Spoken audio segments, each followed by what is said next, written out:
modifications can come, or variations. Sell them though. You can buy them here. It's a little part of yoga, and there's so much more. So I think those two things is. Oh, so you mentioned CrossFit and running. My little ones and mommy. So I'm busy.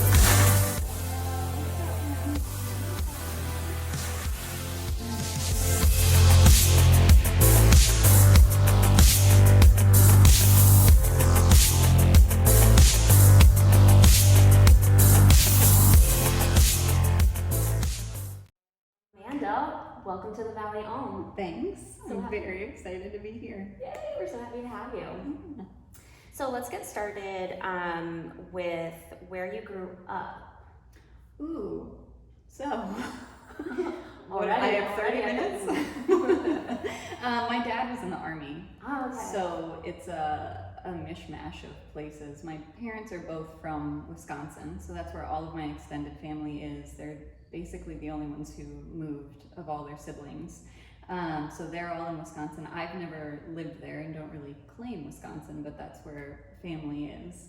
I was born in Fort Hood, Texas. So sometimes I claim Texas, sometimes I don't, depending on what's going on.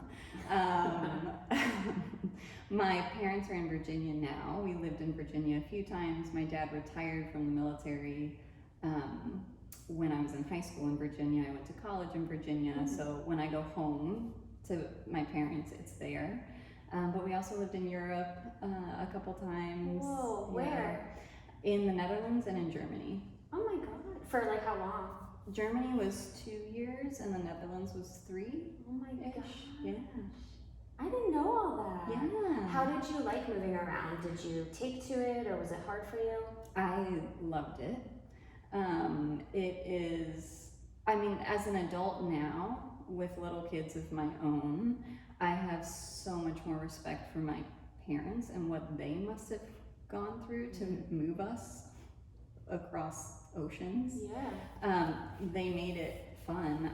All I remember is loving it. And we traveled a lot when we lived in different places. So I am so grateful for that. And my husband lived in 2 houses his whole life, and both in the same town. And that's something that's really hard for me to imagine. What was that like going to school with the same people the whole time? That's a hard thing for me to comprehend. So I'm really grateful for all the experiences, and I think growing up that way, and that's just what you know, I didn't see it as anything different, because I grew up with Army kids who were also all moving basically until I was in high school. And so that was when I really learned about people who didn't move. So yeah, it was a great experience. That's amazing. How did you make your way here? My husband's job. Okay. So we moved to Michigan. He got his MBA at the University of Michigan in Ann Arbor, and then got a job out here. Were you in Michigan at the time? Oh, okay. Well, we moved from Dallas to Michigan for his MBA. We were living in Dallas, and he got into Michigan. So we went from a record-breaking summer of like consecutive days over 100 or something. We broke a record to record-breaking consecutive days below 0 in Michigan. Ouch. Ouch. So that was fun. Yeah, I bet. And so what was your first experience with yoga? Do you remember that? First ever was probably a Rodney Yee CD from Target. Me too, except mine was VHS, girl. Oh, hey. I think. Anyway. Yeah, so I think that was first ever. And it was one of those things that I did because it seemed like something you should do. I didn't fall in love with it with those CDs. I took it out, or DVD, I guess, not a CD. I took it out every once in a while and did it, and checked some sort of a box that I had in my head. And then when I lived in Dallas, I tried, it was called 24-Hour Fitness, but just a big fitness place that had classes, and I did yoga there. And then when I started working for Lululemon was when I really got access to a lot of really incredible yoga teachers and studios. that I just wouldn't have tried on my own, and that's how I found my way to a more serious practice. Sure. So that's when you really got hooked? Yes. Got Yeah. you. And then do you remember the moment when you felt like that light bulb went off, that you needed to, or I guess it would go on, that you needed to like share this practice and become a teacher or pursue a teacher training? Yeah, it was something that it sort of percolated for a long time. So before becoming a yoga teacher, Lululemon was in between, but I was a high school English teacher. So I did that full time, and I'm such a adrenaline kind of a person. So I love CrossFit and like running really hard, and I like power classes and hot yoga.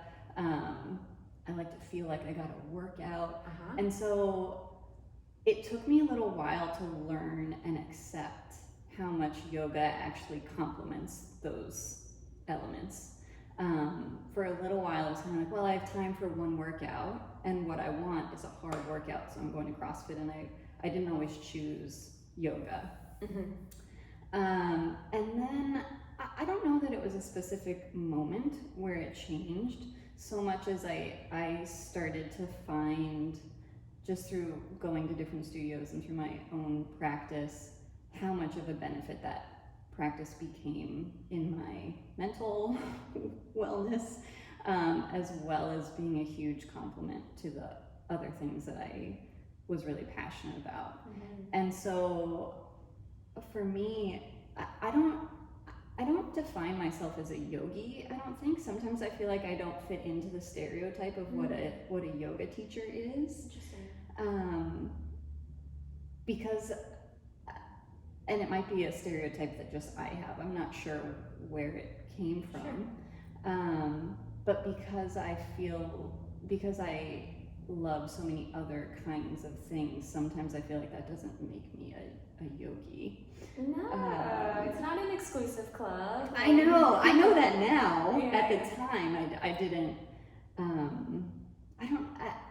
I get what you're saying though. You're also like, you're pretty new to teaching, right? This is your first year. Yeah, I finished in September last year, my teacher training. Yeah, so I mean, give yourself that time. It's like stepping into anything new. Like, I don't know, I almost always, and like even still, like I've been doing this for over 10 years and I'm still like, oh my gosh, that imposter syndrome. Oh yeah.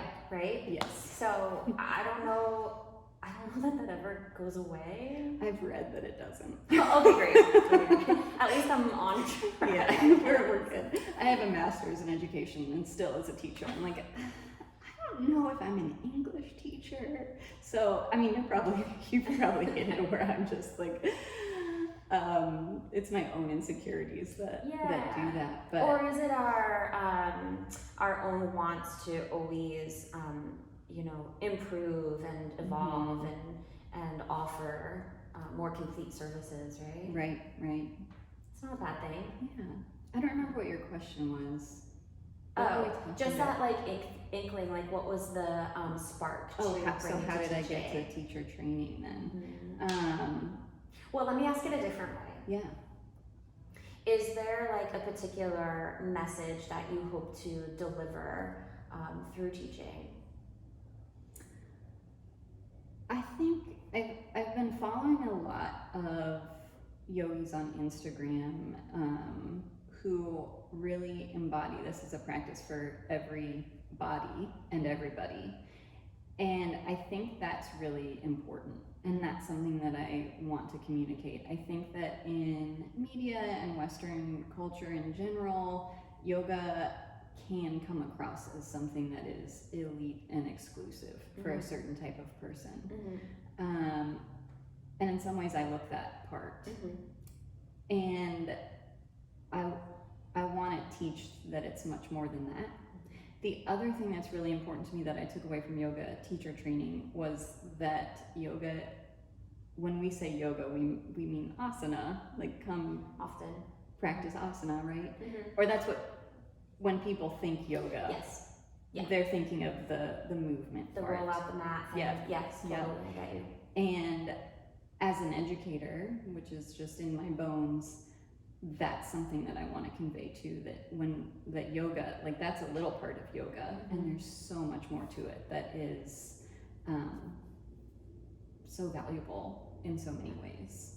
So I think those two things is what yoga, that it's more than just the movement, and anybody can do it. Yeah, that's wonderful. So you mentioned CrossFit and running. What else do you like to do off of your mat? In fitness or just in general? General. In general. So, I just heard my little one say "mommy," so I'm busy with two little ones. So that takes up a lot of my time. No doubt. And especially now. Yeah. But what I've actually enjoyed with them is learning about the kid-friendly things that are here. Oh, okay. The phone just turned off. Turn it back Hi, on. Zoe. Do you want to wave to the camera? No. No. That's fair. Daniel Tiger. But we go on a lot of family hikes, so we've been really discovering there's so many hikes around Pennsylvania and just around the Lehigh Valley that are easy to get to, so we do that a lot. We love the farmers market together as a family. And when I'm on my own, when I'm not entertaining or caring for everyone else's needs, I love reading. I'm, a huge reader. Stand-up paddleboard, it's like my favorite water sport ever. So I'm a runner too, I think I said that. I run. Yeah. Do you still do CrossFit? I haven't gone back yet, and with all that happened this summer with CrossFit, it's sort of a complicated space. Yeah. But I'm navigating where I fall with that personally, and where I work out and how they're addressing it. It's easier to say CrossFit, like that's what I do. People know what that means in general. I haven't been back in this time. I haven't been back in 6 months, I guess. But I do CrossFit style workouts in my garage. That's what I've been. So people who are like sort of letting go of that CrossFit moniker, what are they calling their gyms? Usually some sort of a version of strength and conditioning, like that sort of a thing. Yeah. Do they use the word like functional too, like functional fitness? Is that something? I don't know. That is what CrossFit does, is functional fitness. Right, okay. They own some phrases. I don't know if that's one of them. I'm not sure, but yeah, that's the concept. Right, interesting. So most of them haven't changed other than the name. The name, yeah, that's fair. What's your closest circle like? My closest circle? Yeah. What do you mean? I was going to leave that up for your interpretation. So who, not like by name, but when you surround yourself with individuals, like what does that look and feel like? What are those relationships? What do you do? Well, lately we've talked on the phone a lot. But I love doing active things with friends, so I generally surround myself with people who are also active in lots of ways. Like I'll try anything. So that I love good food, so restaurants, and I just like experiencing things. So I'm up for any kind of an experience with my close friends. Having lived so many places, I have a lot of friends in a lot of places.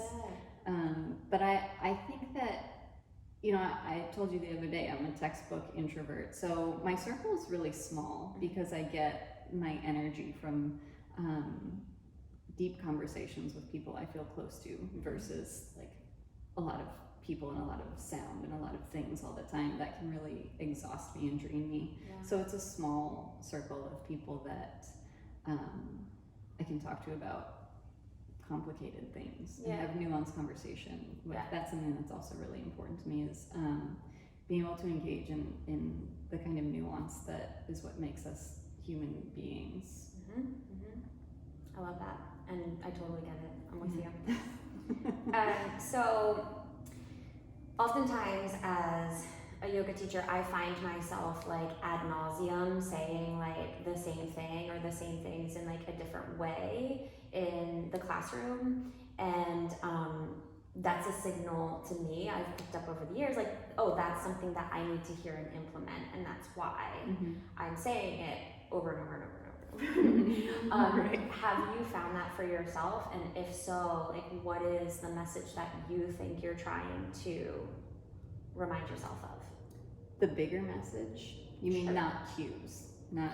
Oh, That's what I was thinking, was the cues I repeat over and over again. If you have an answer for both, girl, go for it. Well, mine is in down dog. I am constantly reminding myself of where I put pressure in my hands because I tend to roll out. And so that is something that I so useful. say a lot. And I think around body cues, is just having body awareness, I think, is such a powerful thing. And you know, if you ever have an injury, to be able to describe what's happening can be really, really challenging. And so learning how your body moves and using cues in yoga to help communicate that, I think, is really an important skill, and just an awareness to have of yourself. Yeah. And before I really started practicing yoga, my vocabulary was very different. I had body awareness through CrossFit, like there are cues in CrossFit too, but my vocabulary certainly changed with yoga. So I think there's a lot to teach with that. Yeah. As far as messaging, it's that it's okay to not be perfect. That comparing yourself to other people in the room or on social media or wherever is a path to nowhere. Or nowhere good. Anyway, it's a path to somewhere, but nowhere I would suggest going. And I've learned so much, especially through the pandemic. It was really the pandemic that taught me this. It was something that I said and didn't practice myself, which was that you don't have to just be doing all the time. There's no honor in doing. Yeah. And I would say that in my classes, but what was I doing? Like doing.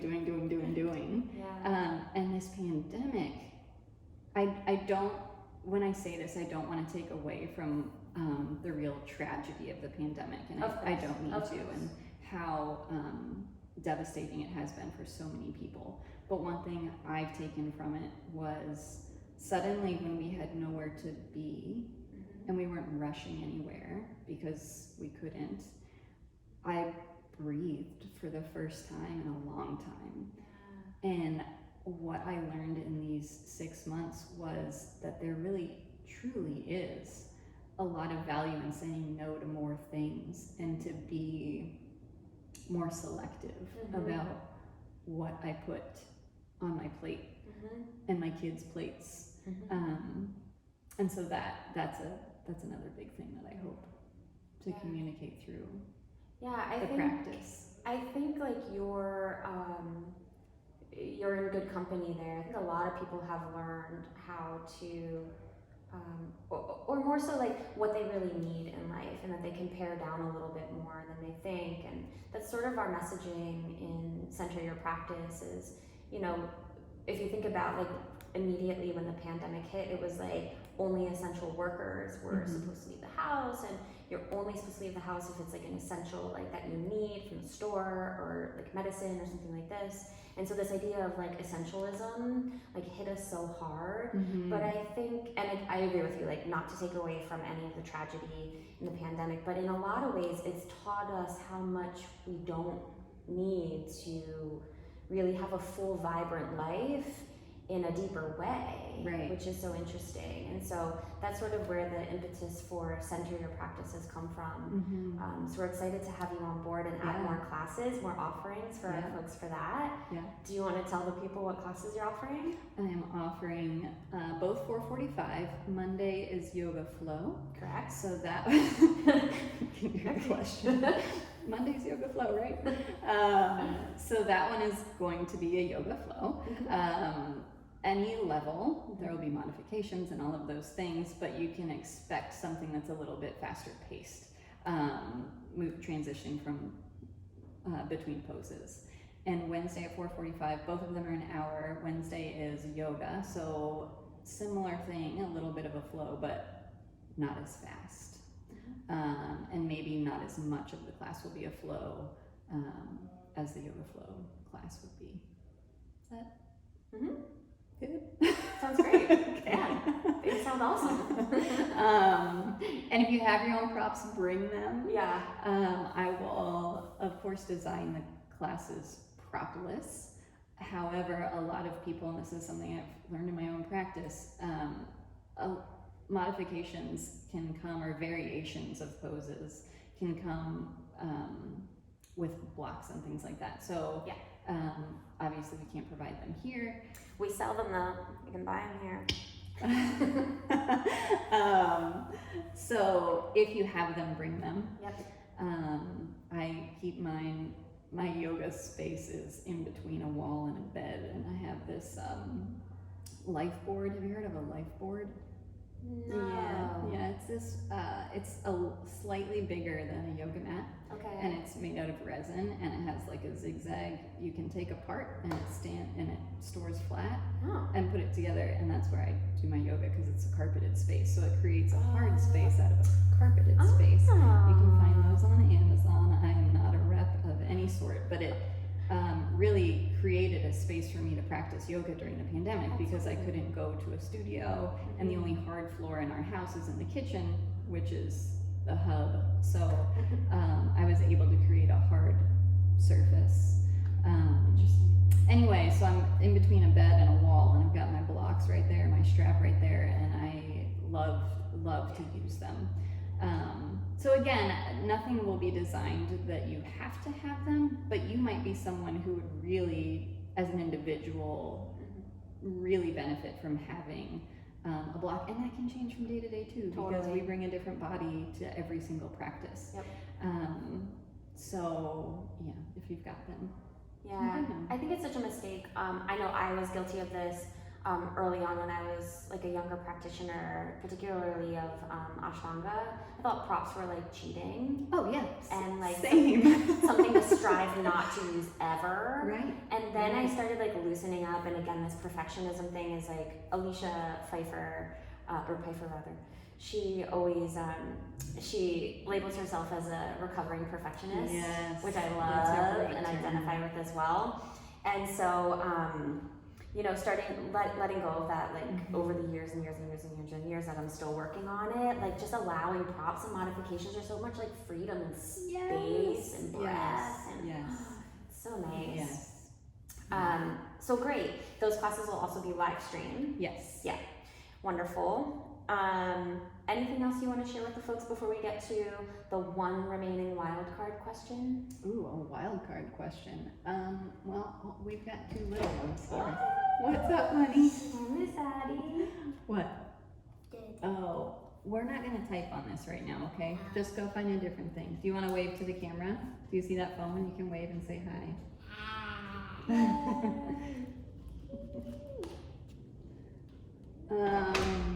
Let's see, anything else?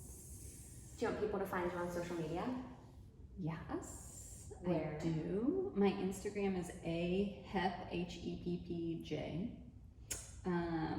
It's a private account because I have my kids on it too. Yep. But yeah, I'm on Instagram. Amanda Hepp Jackson on Facebook. That's about all I limit my social media to right now. Cool. She figured out the iPad. So yeah. Cool. So I would typically have like this beautiful display of confetti, but there's only one remaining wild card, so you don't even get to pick. Oh, okay. So the wild card question is,